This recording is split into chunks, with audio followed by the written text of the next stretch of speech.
coming in at 5 feet per second, it should propagate through this length, pretty quickly. Of course, we should do this in the full ANSYS with, the full parameters and have it run other solvers on it to see what that looks like. But for a quick and dirty look, I think this is pretty good. Yeah, I think so too. Yeah, that's really nice.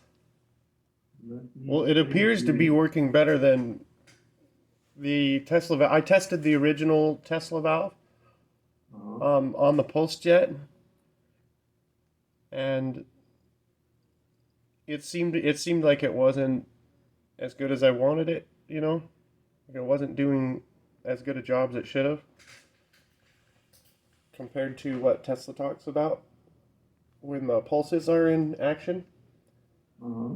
So I think Tesla did have some sort of 3D Tesla valve version, yeah. And so we should probably